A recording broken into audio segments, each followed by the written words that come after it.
Hey Homeworthy, I'm Devin. Welcome to my home in Chicago. Come on in.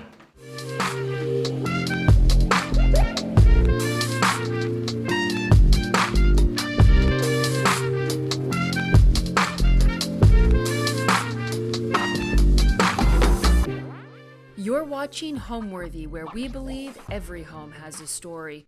Before today's episode, click the join button below to support all of the storytelling we do on this channel. Our growing community of members help to directly fund more videos so we can capture these extraordinary homes from around the world. So join today to receive early and exclusive access to new Homeworthy videos. Hi, my name is Devin Kirk. I'm the Chief Creative Officer for Jayson Home, and we're in my home in Chicago. We have lived in this house for about 4 years, but I've actually been kind of obsessed with this apartment for about 18 years. It was featured in the movie The Breakup, starring Jennifer Aniston and Vince Vaughn. And when that movie came out, I saw the apartment they lived in, which is kind of all about them fighting over who gets to keep this apartment in The Breakup. And that set was based on this exact apartment. So I was really into that apartment when it came out. I think I kind of manifested that we would end up here one day. When I found out that this was that building, I just really wanted to live here. And so when we sold our condo in 2020, we were having a lot of trouble finding another place to buy, and we were looking and looking. We really didn't want to settle, and when we just needed to move, I came to this building, and this exact unit, the breakup unit, was available. So we just went for it. We thought we'd be here maybe like a year, but a lot happened in 2020, and we ended up staying, and we fell in love with it. And now everything that we look for in another apartment, we kind of compare to this apartment. So it's hard to find something that's better, but we are still looking. This is a family home. We have a son, and so I wanted it to be really a fun place to grow up, most importantly. And so I think there's a real exuberance and joy to the space. For my job, I have really the best job in the world. I look for furniture and artwork and accessories all over the world. So I have great access to beautiful things. And really the hard part is narrowing down which of those things to bring home. So that's what I really tried to do, is not have it kind of overflowing with things, but sort of do my own edit on the Jayson Home aesthetic and bring things home that are kind of flexible, especially knowing we may not be here forever, and incorporating things that we already had that we loved, and kind of just finding the right balance in our space.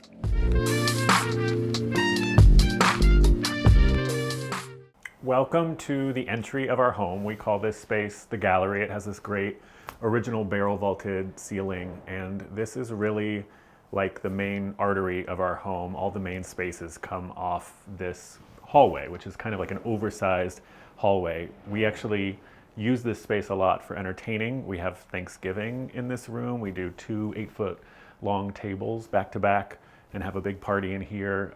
For New Year's, we filled the ceiling with balloons, and then we did a ball drop like at 8 o'clock for a bunch of kids, which was super fun. I put bats up on the ceiling for Halloween. So it's really a space that we use a lot, even though it's just a hallway.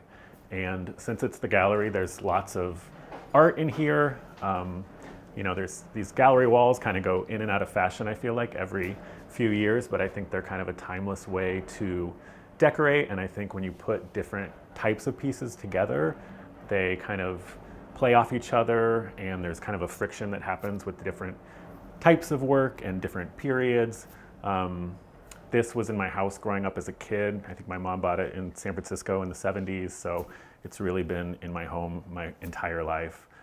This painting I bought in Stockholm at a thrift store, I think for €1, and I just love it. This little piece my son made in preschool, and I love incorporating his artwork into our home. This is a John Baldessari print that I just got last year. I always really wanted one of his pieces, so I was excited to find that. And I think the other big thing about doing these kinds of small groupings is to then play with scale. So across from it, I did this really giant poster This is actually from the Gap when I worked there in the 90s when I was in high school. And this was like a backdrop for a window display. And it was in my high school bedroom. It was in my dorm room in my first apartment. So it's been in my home for that long. And I still love it. It's kind of the first thing you see when you walk in. Yeah, so this sofa I found in France at a flea market. And this is maybe not the original upholstery, but it's the upholstery as I found it. And it had a great fringe on it like this, which the one that was there was pretty beat up. So we reupholstered it with this new fringe, but the fabric's original. My son loves to hide under the fringe. So sometimes you'll see just some little feet poking out, or, he'll be hiding from the dog under there, which is pretty cute. But it's a great little way to enter the home and really to be able to use this space. Of course, you can like put your shoes on here or throw your coat. And inevitably, even though this is just kind of like a pass-through, people gravitate to this space because you can be in the living room, or you can kind of be in the other dining spaces or the kitchen, and you're kind of in the middle of the party here, have a drink, and hang out. So it's a great place for us to sit and relax too. I think the biggest challenge with this space was keeping it neutral so that it related to the other rooms in the house, because it's kind of connected to all these spaces, but still had its own personality. I think this is actually the only room that's been evolving over time. I started out by keeping it really neutral because I was having trouble having it relate to the other rooms in the house that it's connected to. And as time goes on, I'm leaning in more and more to giving it color and making it a little more quirky with different, artwork, and this sofa, which I switched out for a more neutral bench I had here originally. And that feels right. I think it's, fun to welcome people into the home in a way that lets them know that there's somewhere fun and that they're gonna have a good time. I think the runner is like 16 feet long, which was hard to find. I actually kind of got it as a placeholder, believe it or not. I mean, it's a beautiful, beautiful rug, but I have in mind a different beautiful rug. I'm kind of all about, though, buying something when you find it that works, and I feel like you always can change it. So I'm not someone who like waits and waits and waits for the perfect thing. I could find another use for this. It would be great for upholstery, or I'm sure I could sell it. Someone else would love to buy it, but it fits the space really perfectly. So it's here for now. I've been looking for 4 years. I have not found a better one, but you never know. So we're not married to it, but it's a pretty, it's a beautiful rug, and it suits us well in this space. Okay, so if you'll follow me, I'll show you the living room. The apartment is about 1,800 square feet. It's 3 bedrooms. You can, on one side, see Wrigley Field, which is really cool. On the other side is the Lakeshore Drive. So we get great views. When we first walked into the apartment, I actually thought of the movie Sex and the City, where Carrie Bradshaw comes into her apartment and she says, "So this is where they keep the light," because I love that line, and there's just light flooding in from all of these windows. We're just above the tops of other buildings, so it's kind of perched up sort of like a tree house. I think it was built in the 20s, so there's great original moldings and kind of great scale and ceiling height, original windows, things like that. It's a little bit crusty, but I think there's a little charm to all those original details that are here.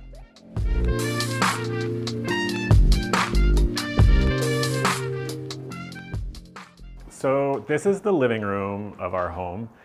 It's really a beautiful space, but I didn't feel like it was very surprising. It's kind of what you'd expect. So the first thing I did was put in this tureen pendant from Jayson Home. It's got this huge scale, which I think is really great. It's made out of fabric, it's not paper. So it has this kind of ethereal quality, and it even moves a little bit in the breeze, which is nice. And I think it really changed the space. It just kind of added an element of surprise.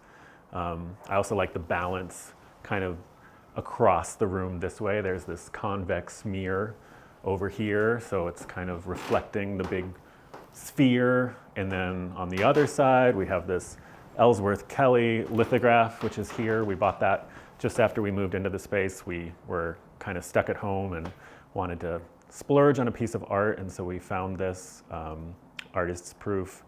And actually the weekend after we bought it, we went for a walk in our neighborhood, which is Lincoln Park here, and just about a mile away, we saw this giant sculpture coming out of the ground, and I had never noticed it before, even though I've driven by it a million times, and it turned out it was an Ellsworth Kelly site-specific sculpture, and it's a big curve coming out of the ground, which is really cool, and kind of looks like this. So we kind of felt like we were in the right place. That was a cool find. The sofa that's here, we bought for the space, and I just kind of made a rookie move when I bought it because I didn't measure the elevator, and it just didn't occur to me that with these big rooms in this apartment that we wouldn't be able to fit our sofa. We have a grand piano that came in no problem, but when the sofa was done and they came to deliver it, it just didn't fit. So we had to cut it in half, and then I had my upholsterer come and they put it back together. So normally I'm a little bit notorious for changing my sofa every year or two because I work in the furniture business and I kind of can do that. But this one is definitely here as long as we're here. Luckily it's slip covered, so if I want to change up the look, I can do that. But that was kind of a bummer. Something else we did, something that should have tipped me off to the fact that the sofa wasn't going to fit, was I put in these shelves here on this side of the fireplace. For some reason, I just love the way shelves on one side of a fireplace looks. I find that super chic. And these didn't actually fit in the elevator either. This was before the sofa arrived. So I carried them up the stairs, up our 12 flights, which was a good workout. They're solid oak shelves. They're really utilitarian, and I covered them with tons of paint so they kind of looked like someone well before us put them in. But this kind of was a great way to kind of collect all of my stuff. I pick up lots of little things when I'm traveling. These are heart-shaped rocks my son and I collect when we go to the beach. We love looking for these. This little guy, this is a globe pendant I got at a garage sale, I think when I was 10 for $0.25, and it's been with me this whole time. I love beautiful books and objects I'll find at flea markets and just tuck in my suitcase. My husband plays the piano, so he has a million piano books, and having this dedicated space kind of keeps this from getting out of control and growing all over the place. This is like kind of the zone for this cabinet of curiosities. And then over here, I have kind of another story going on this side of the fireplace. First of all, there's the big shoe. This is actually from my parents' store. When I was born, they owned a shoe store called Body and Soul in Southern California. And this was the sign out front. So my dad gave it to me years ago, and it's definitely one of my very favorite things. If I saw this at a flea market, I would freak out because it's so cool. And I love it over this antique French commode I found in Paris, and this kind of juxtaposition of the Run DMC shoe with the French antique is kind of sums things up. And this is kind of like our record playing zone. And so there's a lot that goes along with this too, but I wanted to kind of keep it contained. So there's kind of a fun surprise in here. We keep all the records down here, so it's all easy access, but it's not like, so visible. And then I also have this shell collection, and I kind of created this little zone, which is like those dioramas I used to make when I was in elementary school that I like so much. These chairs I found in France last summer, and they're Napoleon Trois little slipper chairs. When our delivery guys came to bring them, one of them, Kaba, said to me, "Are these for your son's room?" Because they're such a small scale, but I actually really love how low to the ground they are. They're really fun to sit in. So I'm super happy with them, and I reupholstered them in this fabric, which we designed with the fabric house Tensira, which is based in Paris but has roots in Finland and in West Africa, and they specialize in stripes, and I'm just kind of a stripeaholic, so I think they're the perfect kind of blue-black, and I love this wide stripe on these little chairs, so they feel great. I think my style is kind of undecorated. I don't want it to, be trying too hard. I think, it's just a very easy style where you kind of bring in beautiful things. They can kind of move around. They can be multifunctional. They can find new homes to keep things fresh. So I don't think of my style as being too, overwrought. It's not too thought about. It's just kind of more instinctual and definitely fun and playful. And I'm of the mind that if you find things you love and things that are beautiful, you'll kind of bring them home and find the right space for them. This little zone, I kind of just felt like we needed something else going back here. This room is so long that it kind of needed another little area. And so this is kind of a flexible place where, I love to have fresh branches here. Sometimes I do a little foraging and find things in alleys. This is a great place to set up champagne or like a little bar or dessert if we're entertaining.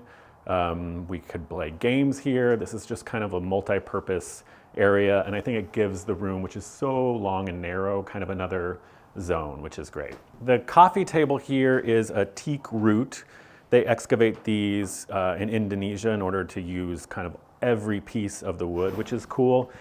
Before this, we had a brass and glass French coffee table, which was beautiful but extremely rickety. And when our son started to walk, we realized we needed to do a little bit of baby proofing.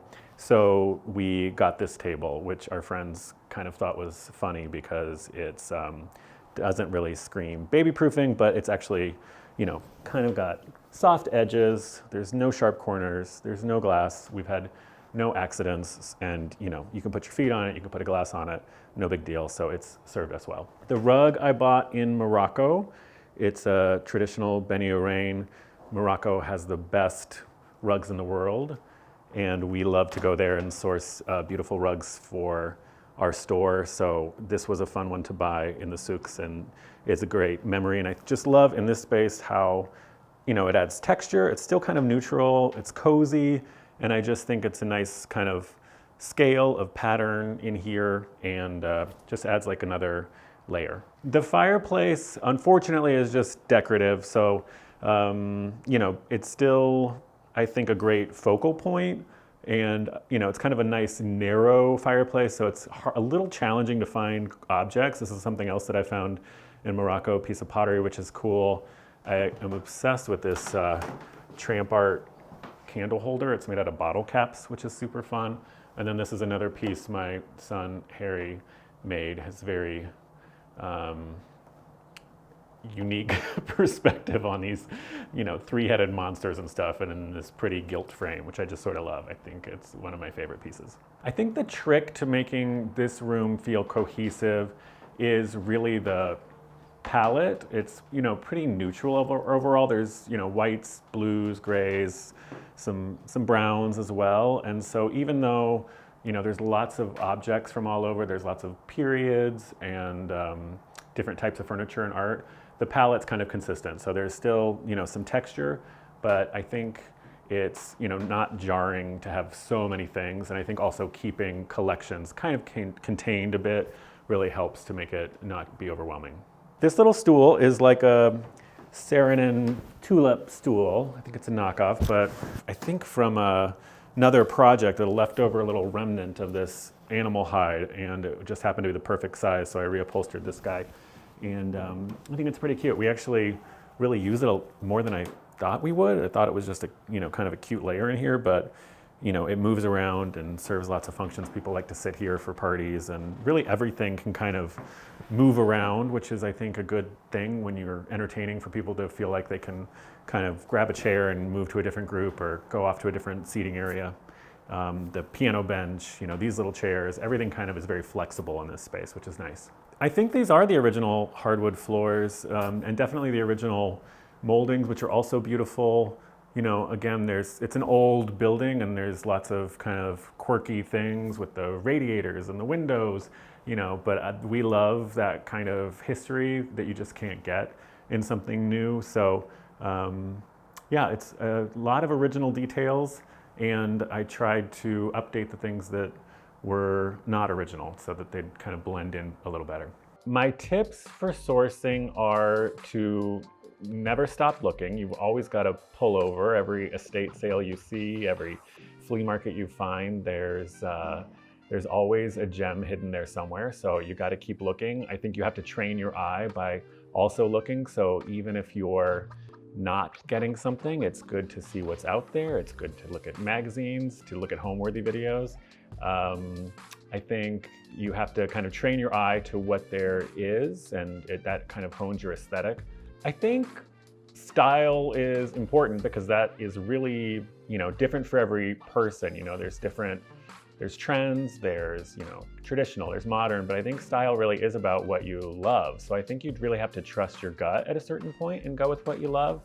I think it's great to grab a friend and have those conversations, shop with someone who you trust and whose taste you love, because I think that's really valuable to, bounce ideas off each other and see if things work, and kind of get someone to help you if you're kind of not sure. But at the end of the day, it's going with your gut and buying things you love and experimenting. And I think, things ultimately work. If you love them, I think you can find a place and make something work.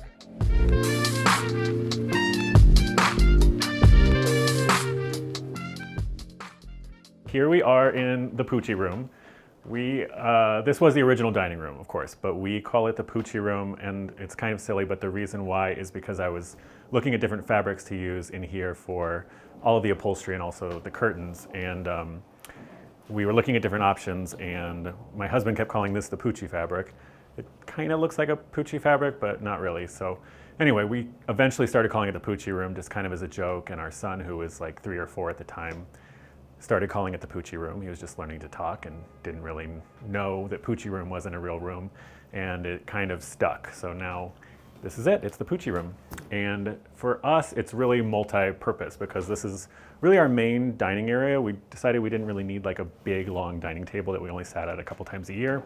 And then our TV room is in here too, so we do a lot of entertaining. We really use this room more than any other space. This space really was inspired in a lot of ways by boutique hotels I stay at, especially in Europe, where they do a lot of double duty. Like you walk into a check-in desk, and then later at night that is like a cocktail lounge, and in the morning they're serving breakfast at the bar, and then during the day people are working in that space. And so a lot of these small hotels, these spaces really have a lot of function to them, even though they're really beautiful. So I wanted this space to reflect that and be really cheerful. So when we're having breakfast, it looks like a happy space. It's got this robin's egg blue on the walls.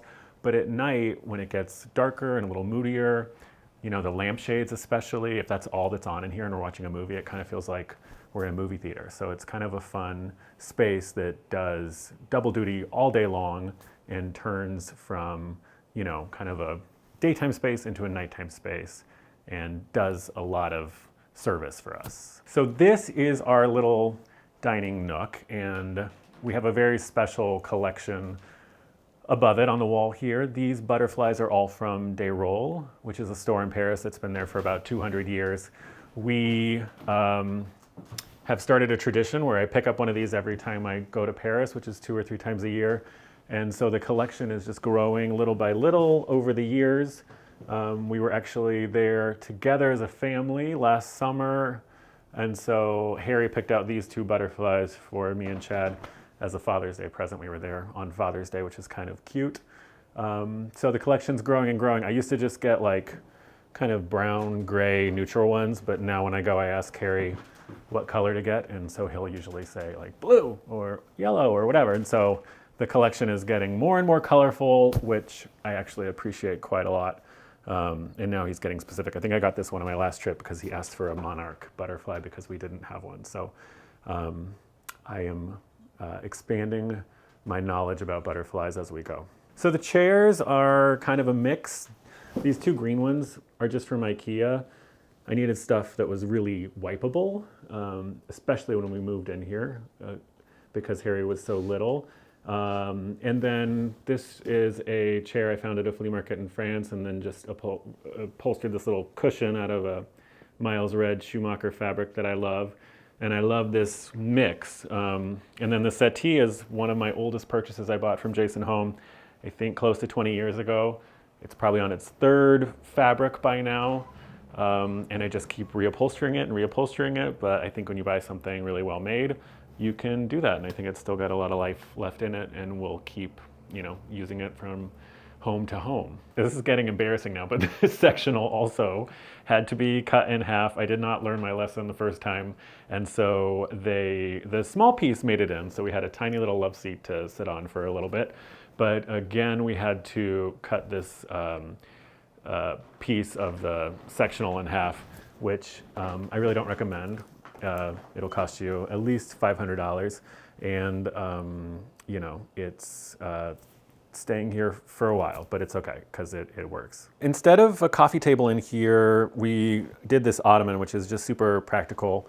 It's, you know, very soft, great to put your feet on. Then we can add a tray for drinks, things like that. It's durable, just really gets better and better with time. It's, you know, getting a little beat up as time goes on, but it's all part of the charm. So this works great, and it's also nice in this space since it is flexible. You know, we have a round dining table, and then we have the round ottoman, and just, you know, because there's so much going on in here and there's all these different kind of zones, it's nice because you can kind of move throughout the space and you're not bumping into any corners. It's all kind of easy to navigate. These are, well, I found this one in France. This is like a giant ledger that I got in France at a flea market.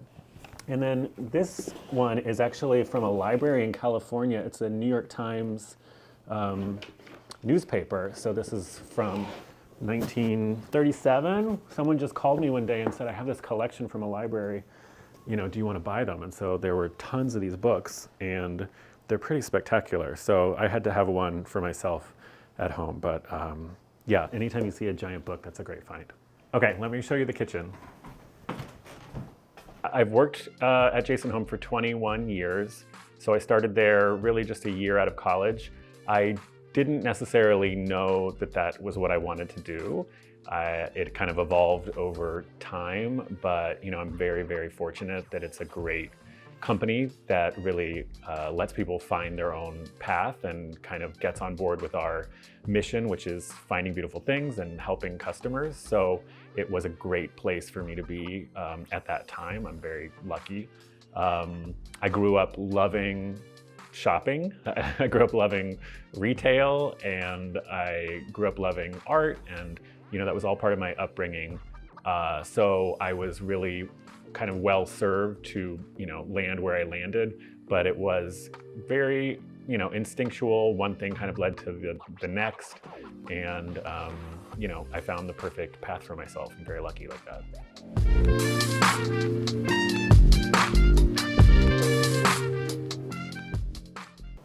So this is our kitchen, and we got pretty lucky because this is a rental and we didn't know how long we'd be here, so I didn't want to do too much.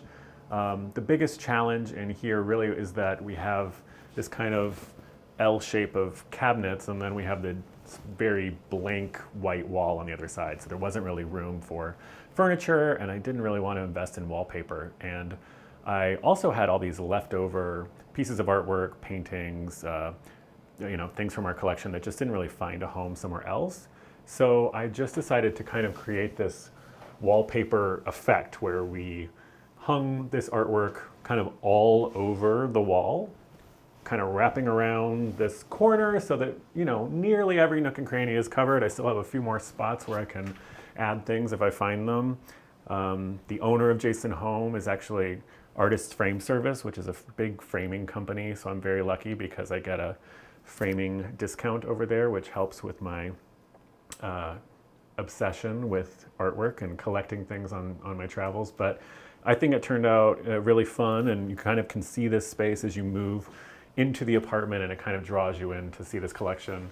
Also, when people are hanging out in here during dinner parties, if we're cooking and prepping, you know, this is kind of a great conversation piece. People notice different things. You know, it's Julia Child's picture. This is Chad's favorite cake recipe from his great-grandmother, and different pieces I picked up at flea markets. And so it's kind of a fun collection that found its home.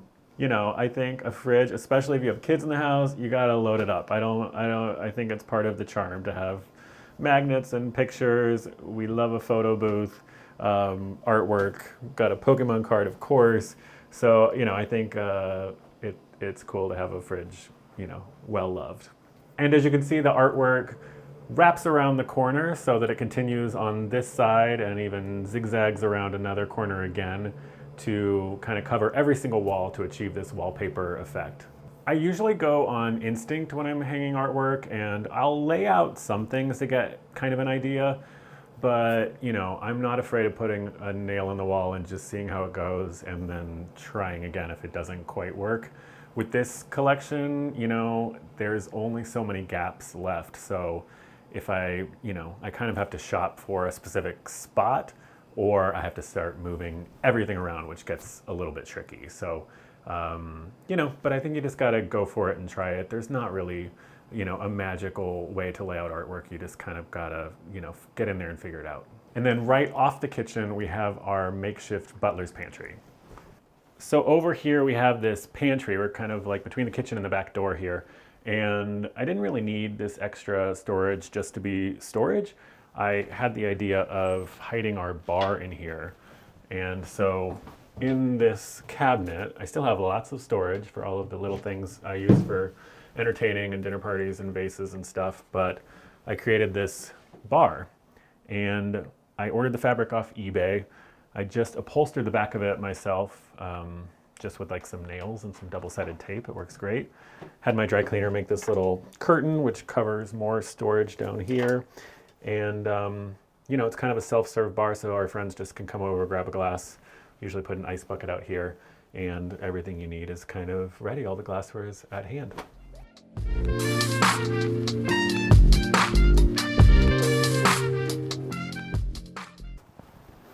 So this is our family hallway. We're right off the gallery, the heart of our home. And this is just a smaller, kind of ordinary hallway that the main bedrooms come off of. And I kind of felt sorry for this hall because it's just dark. It's, kind of small. It's not as grand as the gallery. So I wanted to give it its own personality. And I had this idea to do this hand-painted wall treatment. And the way I did it was to paint the entire room this green color here. And then I cut out these weird shapes using contact paper, the stuff that you line shelves with. So I cut out all these kind of odd shapes, and then I stuck those on the wall, and then I painted the entire room blue again.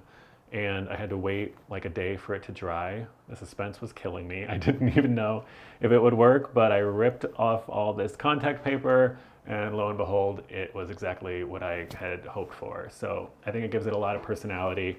It kind of draws you into the space and kind of embraces the darkness that's already here, but in a really fun, happy way, I think.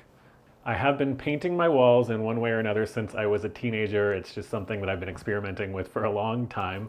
In my last home, I did a really micro tumbling block pattern on my walls, which took me literally months and months and months. So I love doing that. I love the effect of it, but I just didn't really want to give that much time to a wall treatment. So this was a great solution because I was able to do it in a couple of days. And it was, I think gives me something that's different from wallpaper. I love wallpaper, but sometimes you can see something become really popular really quickly and it kind of gets less special. So I love having something that is really unique to our home. This chair is called a Chiavari chair, and it is really one of my favorite things I always look for if I'm at a flea market. They're getting harder and harder to find in France and Italy, but that's usually where we pick them up. And it's, not a chair you're gonna sit and watch TV in, but it works for putting your shoes on and is just a beautiful object. We usually reupholster them in hides, and I think they just look great, kind of elevated. And then this is just where we throw our keys. These are actually fake books, so we can put, library cards and wallets in there. And this piece is something that's very special to me. My husband had this portrait of our son commissioned for my 40th birthday. So this is the first thing you see when you walk into our home, which is really special. My husband gives me a hard time because I return a lot of gifts that he gives me, allegedly. And this, of course, I could not or would not return, but I did send it back to the artist to add the red stripes to his shirt. So he still gives me a hard time about that, but I do think it adds a little something to it, and it's even more beautiful now. I think what makes a home come alive is really not just telling your story to the people that come into your home, your guests, people that visit, but also kind of what reflects back to you and tells the story of your life to you in the objects and the artwork and the things you collect. I think that's a really powerful thing. I think when we, walk out on the street and, we're dressed and we're kind of telling the world who we are, I think your home's really important because it kind of reflects back to you. You're there alone or with your family most of the time. So it's kind of showing you who you are by what you value, whether that's books or art or things from your family. And I think that's a really powerful thing to kind of continue to form us with the things that we keep. My favorite thing about this apartment is it's really a joyful space. I think people know as soon as they walk in, it's a beautiful, happy home. And, whether that's the light or the character of the building or, the things that we've collected, I don't know, but it kind of all comes together to create this space that just feels good when you walk in. And, that's just kind of what you want.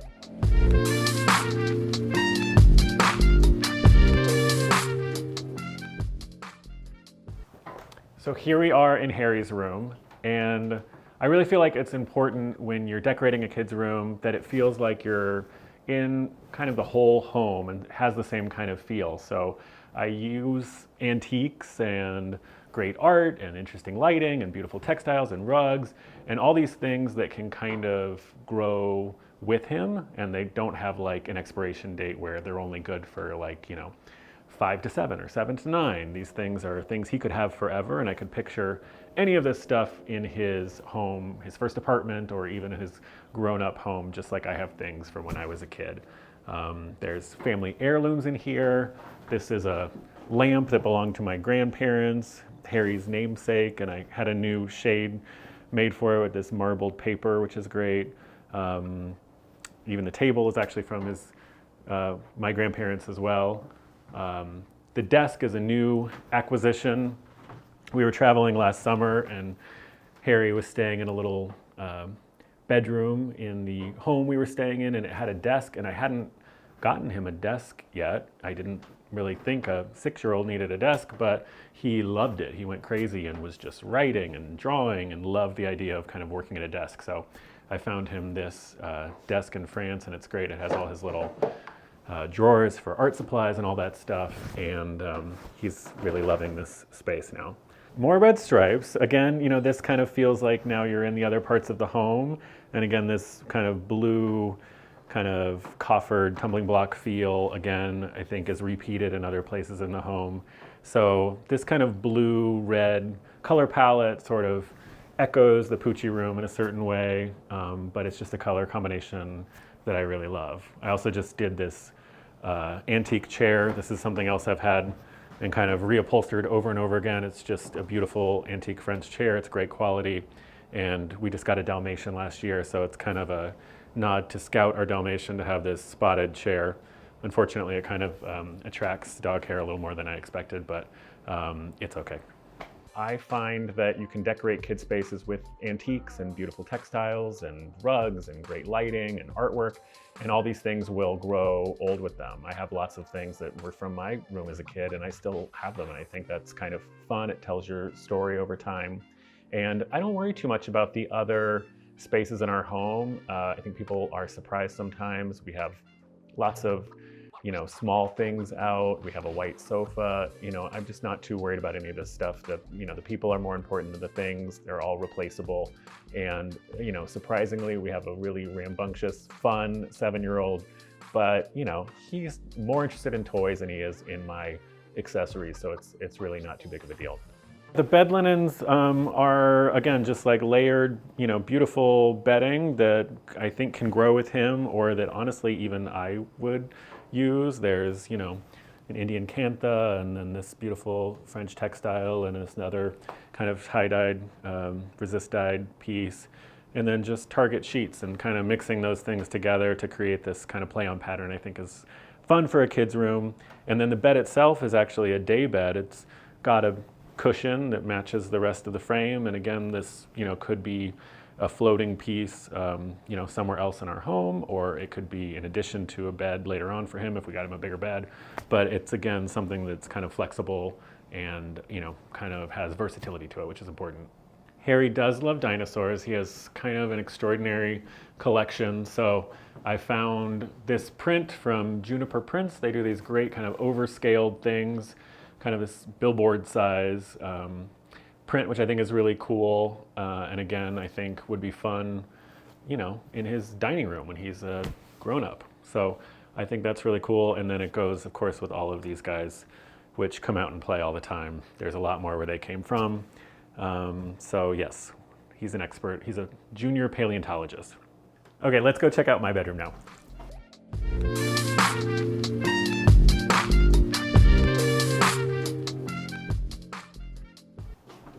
So this is the primary bedroom of the house. In the movie The Breakup, actually, this is the dining room. Everything else in that movie is pretty true to the layout, but this is the dining room, so it's kind of a funny thing about this room. I had the idea before we even moved in of just painting this room pink and having a pink bedroom for us. I don't know why.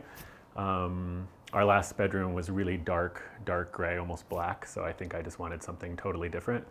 And this is Pink Ground by Farrow and Ball, which I think is really like the perfect pink for us because it's kind of a little muddy. It's got like an earthiness to it, so it gets moody in the evening, even though it's like still pretty cheerful in the morning. So this room, there's only the sofa, I think, is the only thing that I bought for this space. Everything else was something that I had in our prior home in another space, not necessarily even our bedroom, besides the bed, of course.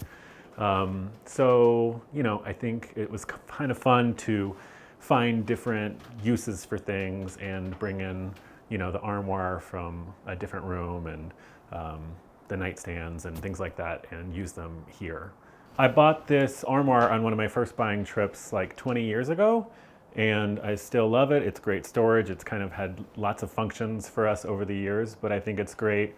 And for some reason, I really love like dark wood pieces that are kind of rustic next to white plasticky or powder coated pieces. I bought this cantilever chair in England in the countryside. It's a vintage chair, but it's not like a special name or maker. I just think it's a cool shape. And this is kind of a weird story, but it always reminds me of Gwyneth Paltrow because we helped them with their pop-up when Goop did a pop-up in Chicago, and we loaned them a bunch of furniture. And some of these chairs are what they borrowed for that space. And so every time I walk by this chair, I think of Gwyneth. And, that's not a bad thing. The luggage here belonged to my grandparents. So it's vintage Louis Vuitton luggage. And it was just, theirs, and they kind of got done with it and passed it on to me. So this was literally the luggage I used to use, especially when I was starting out in my career and traveling. I would just bring these on a trip. And at a certain point, I realized that probably wasn't the best idea to be checking my Louis Vuitton luggage, especially with the sentimental value that they had. So now they kind of are just a prop here. And are a nice reminder of my grandparents, and I store things in them, but I don't remember what I store in them. So this is like where I go when I really can't find something. I wonder if it might be just stuck in here. This room is really, it's like a museum of Jayson Home. This is all vintage Jayson Home furniture. Some of it was vintage to start with, like the armoire, but some of it wasn't, like the bed. Or the lamp. So it is kind of a nice reminder of all my travels. I developed the lamps on my first trip to India many years ago. I picked up the nightstands on a buying trip to Palm Beach when we used to source a lot of antiques there. This guy I got at a flea market in Belgium, and he's kind of part of the family now. He used to be in our living room in our old place, and he kind of moves around. And at the same flea market, I got this rug that I really love and is getting, more and more worn as the years go on. This throw I got in Morocco on my last trip. So it's really kind of a nice history of, my travels and a nice reminder of all the places I've been. Behind these are kind of the window treatments that we got with the place, which are kind of ugly. So this was my solution, was to hang these kind of bamboo shades above them so that kind of mechanism was hidden. We almost never use them, but these can come down also. So it's kind of a good trick. But we do have, we have great views. We are kind of perched above the city here, and it kind of feels like a treehouse, which is cool. On the day of the Chicago Marathon in October, we wake up at like 7 in the morning because there's a stage at the end of our street where they're blasting disco music to cheer on the runners, which is really fun. But it's always a surprise every October. I'm like, oh my God, what is that? And then I remember it's the marathon. So it's kind of a fun place where you're kind of both kind of tucked away from the city and it feels kind of serene, but also you're definitely in the city. You can hear sirens and you can hear traffic and honking and all the fun stuff that I love about living in the city. This is also another prized possession. I made this with my son, Harry, as a gift for my husband when Harry was about 1, I think. And I was inspired by this decorator, David Kaihoy, who's amazing. And he, I think, was inspired by Yves Klein and these performance prints that he did with this cerulean blue, where he'd cover dancers in paint and then kind of, see what they created with their bodies. So I did that with Harry, and we made this print as a gift. And then I actually met David Kaihoy at a party at our store later, and I was telling him that I was inspired by, how he had done this with his daughter as a gift for his wife. And he mentioned to me that, oh, well, you put lotion on him first, right? And I was like, no, I didn't. I just put the paint on him. And then so PSA, if you're going to do this, you want to put lotion on your baby before you cover them in cerulean blue paint. But, I think he survived, we survived, and we have a beautiful piece of art that's kind of a nice memory. He was only blue for like 5-10 minutes, and then he went straight in the bath. It was, I don't think there's any permanent damage, so we don't need to call the authorities, but it was, he definitely was like covered in the blue paint, and then just kind of like a finger painting, but like with your whole body. Home to me is really my respite. I travel all over the world. I sometimes stay in nice hotels. I'll be in beautiful places, but there's really nowhere else I'd rather be than home. And every time I get home from a trip and walk in the door, I just love it here. It's not, there's nothing else like it. And of course my family's here, but also I just walk in the door and it's a beautiful place. It's comforting, and there's just nothing like it. Thanks for watching. Be sure to go to homeworthy.com for exclusive content, shopping guides, and so much more.